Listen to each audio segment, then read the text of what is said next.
and welcome to the post-budget special program in Bernama TV. I'm Melissa Ong. As our economy emerges from the COVID-19 pandemic, it's time to rebuild and make Malaysia great again. Our Budget 2024 continues to build on the Economy Madani framework with holistic measures that complement other recently announced policies, such as the National Energy Transition Roadmap, the new Industrial Master Plan 2030, and of course, the midterm review of the 12th Malaysia Plan. Now, to weigh in on our conversation, I'm joined right now in the studio is our Investment, Trade and Industry Minister, Dato Sri Tengku Zafrul. Thank you, Dato Sri, for taking your time off to come here to Bernama TV to break down what the Budget 2024 means to you, your ministry, and of course the Rakyat. So, Dato Sri, MITI's budget has been increased by 23%. That's quite a lot, year on year. So tell us how MITI managed to convince the Ministry of Finance on this higher allocation for this budget 2024. Yeah. Well, first of all, thank you, Melissa, for having me here. And of course, thank you to the Ministry of Finance and Prime Minister for increasing the allocation of a budget for the Ministry of Investment, Trade and Industry. But if you look as a whole, the budget was an expansionary one. Therefore, I think most ministries did get an increased budget, despite focusing on balancing the deficit as well. I think the deficit target for next year is around 4.3% compared to what is expected to be around 5% this year. So where is the money going when it comes to MITI? I think it's important to note that as a ministry, we just recently launched the National Industrial Master Plan, NIMP 2030 we call it, focusing on key sectors and focusing on reindustrializing our country, focusing on economic complexity. So there are many initiatives that requires funding support, obviously. And in fact, just for NIMP itself, the government, the Ministry of Finance has allocated 200 million ringgit to ensure that, kickstart some of the programs that was announced and launched by the Prime Minister in September. Dato Sri, could you list the top 3 MITI-related measures from Budget 2024 that you think will create a real impact in terms of advancing MITI's policies and also industrial reforms, and on specific high-growth, high-value sectors, and why those 3? Yeah. Well, there were many. In fact, I think one that one should not take for granted is the fact that the importance of the E&E sector.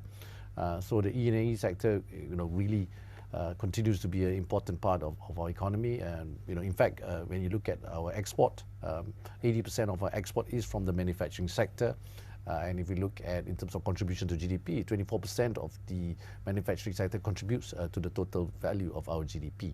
And therefore, the budget that focuses on the important sectors like E&E and chemical and petrochemical is important. So E&E, an example, is how we want to bring up the EV sector, because it links back to E&E, right?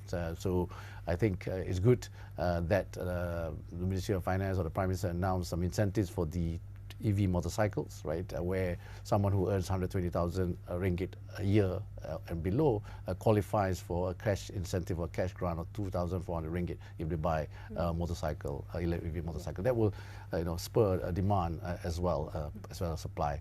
And when you talk about petrochemical and chemical, the Prime Minister also announced a lot of incentives and tax incentives as well for the integrated Pengerang complex, right? The petroleum complex in Pengerang.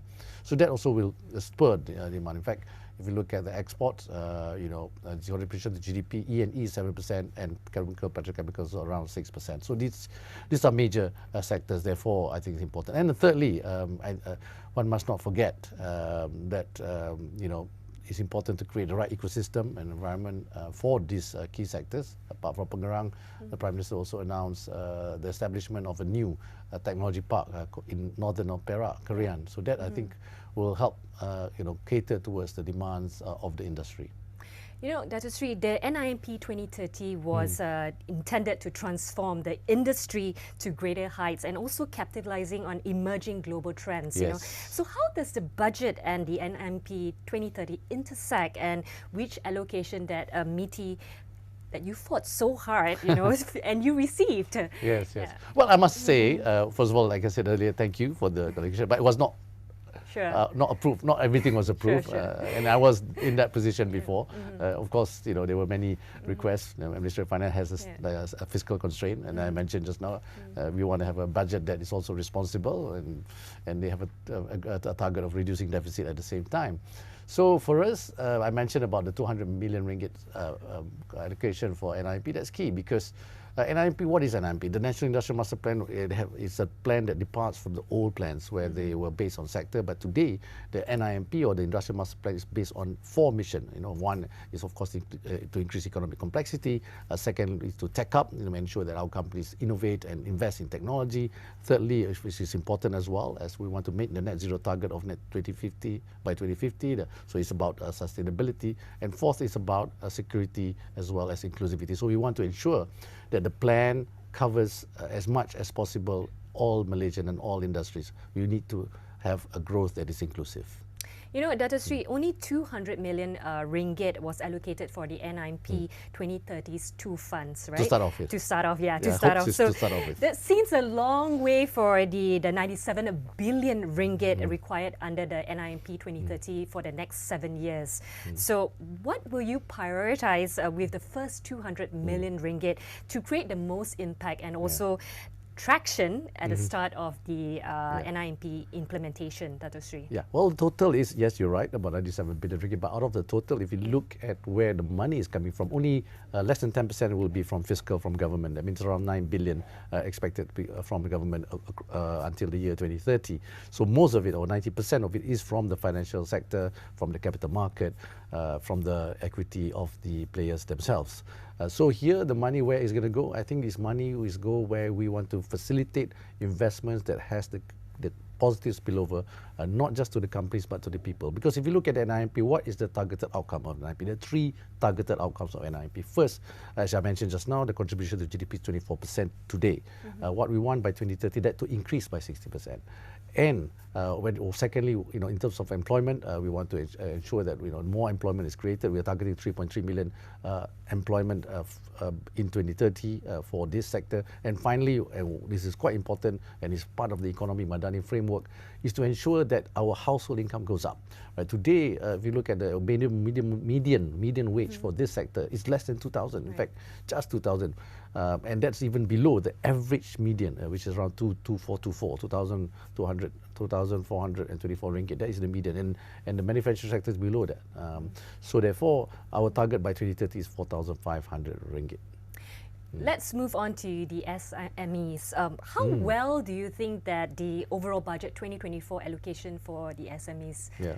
Well, of course, we integrate well, we collaborate well with various ministries, especially the ministry that is in charge of SME, because SME plays an integral part of the economy. If you look at the total registered number of companies, which includes micro SMEs, around 97%, and the SME itself contributes to GDP close to 40% and employs around 50% of the total workforce. That's around 7.8 million Malaysians.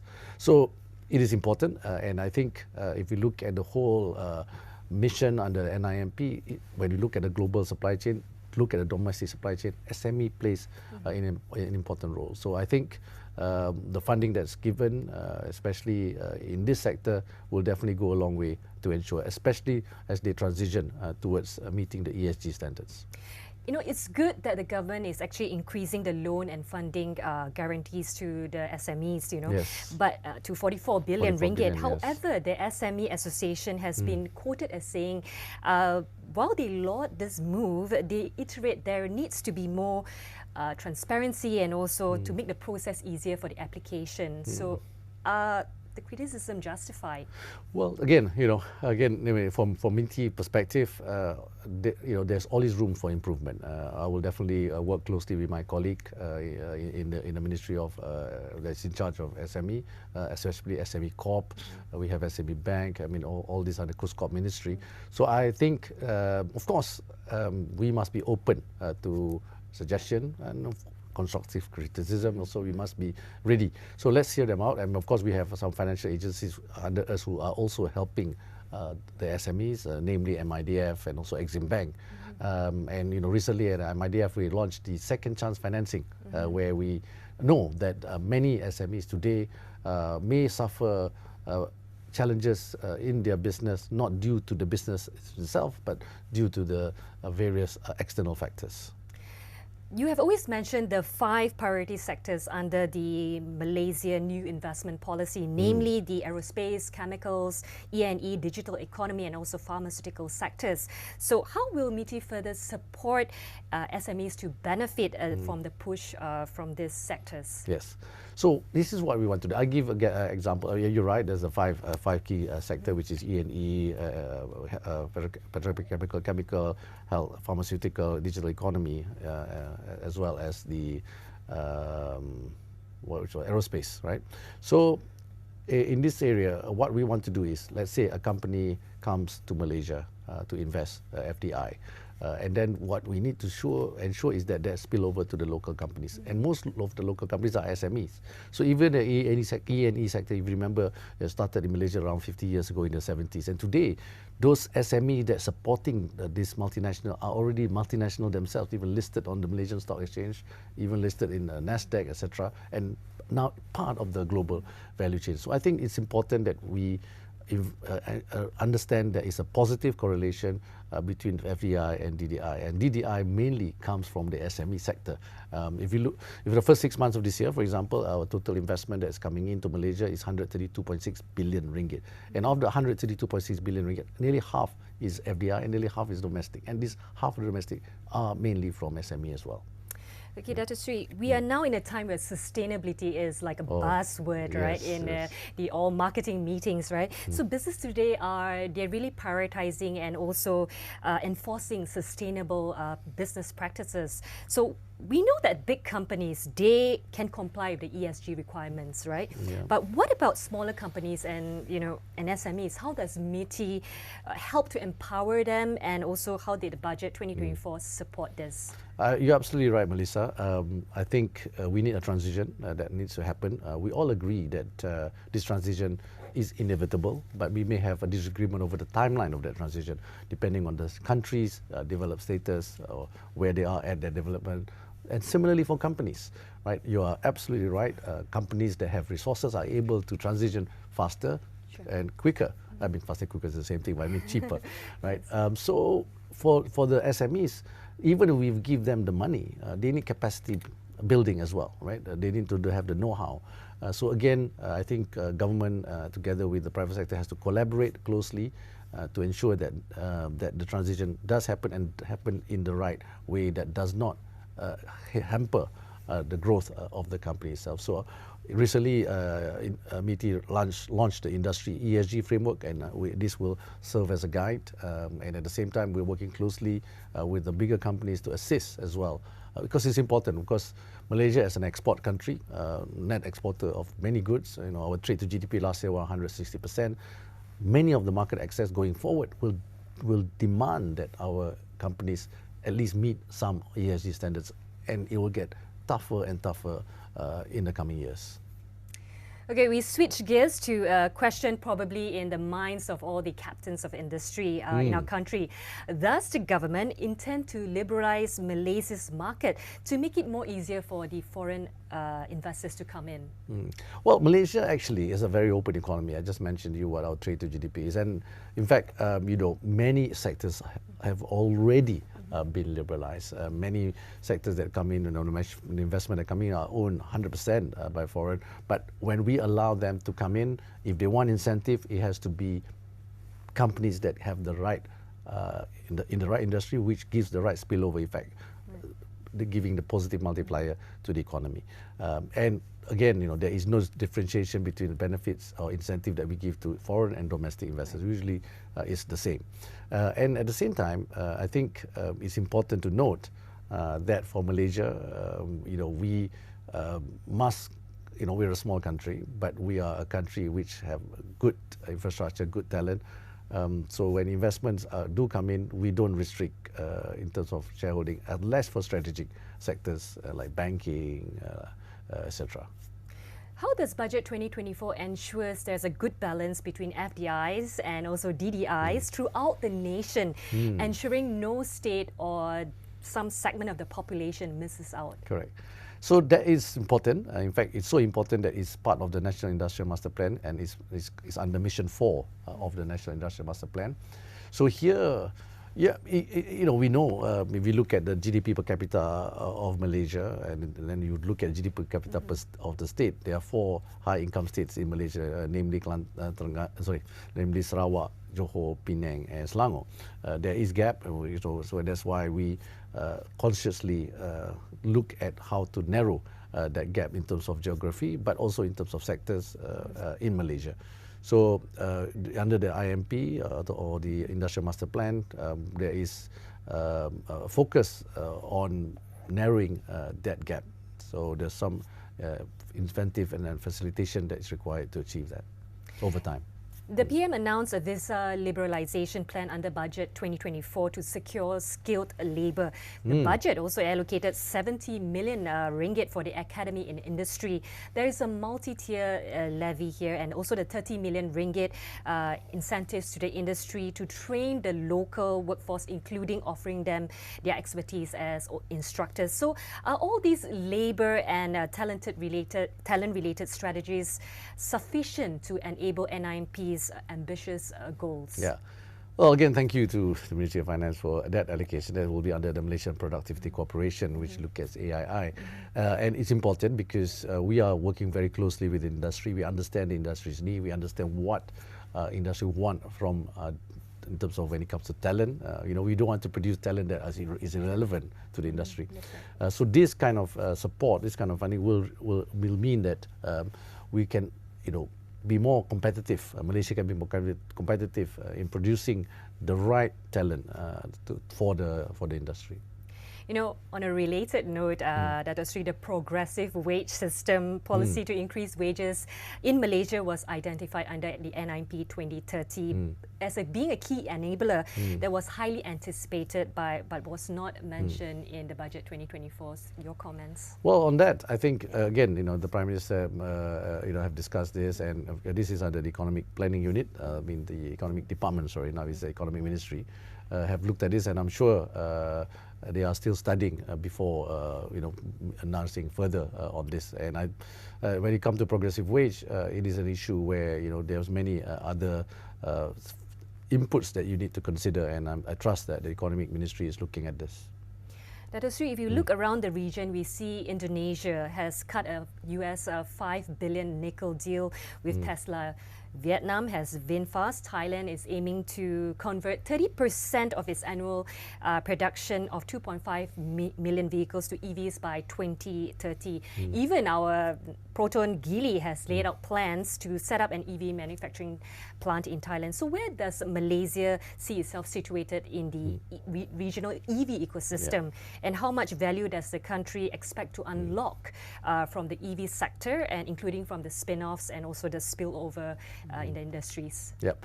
Well, first of all, I think for me, my view is that it's good that our neighboring countries within ASEAN, especially, or 10 member states, are looking at EV because we can make ASEAN an EV center because we can do, Indonesia can do that part of the supply chain, we can do one part of the supply chain. Of course, when it comes to downstream, on the ES sector, we have been quite established in there.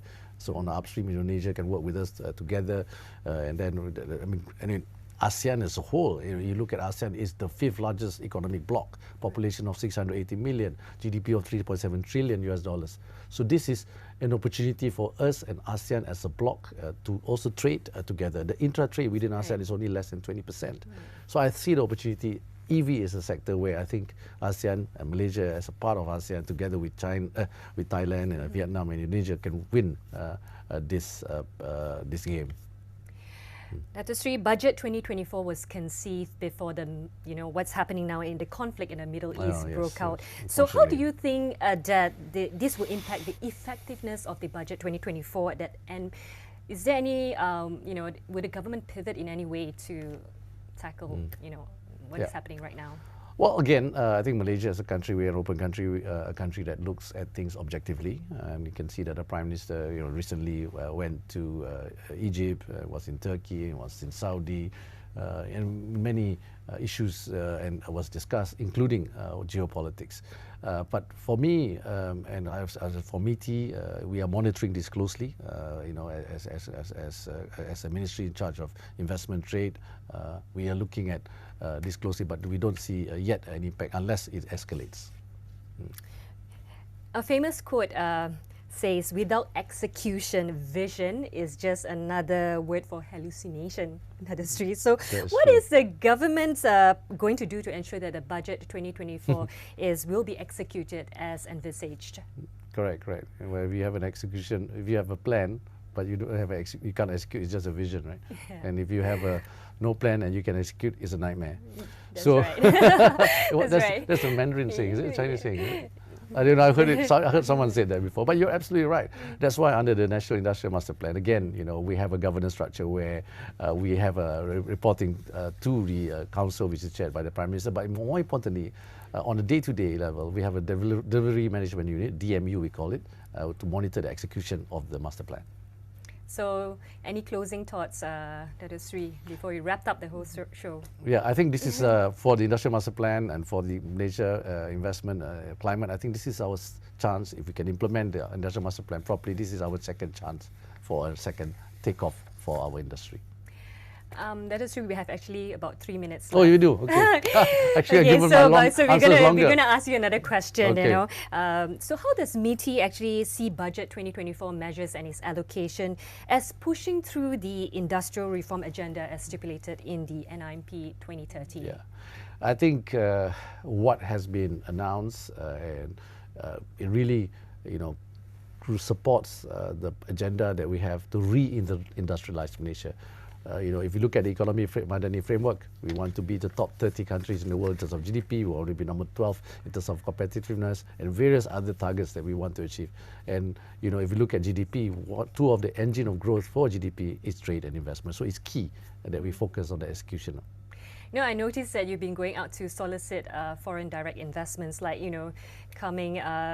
going to see Tesla and all this that's been laid out. So any other plans to really connect with big names and bring the investment back to Malaysia? I think that's what a lot of people are asking. Yeah, well, again, it is challenging out there. We have a window here because of geopolitics and what's happening in the between US and China, the trade tension, etc. And in fact, if you look at the numbers, based on UNCTAD numbers, global FDI actually is down by 12% in 2022. But for ASEAN, it's up by 5%.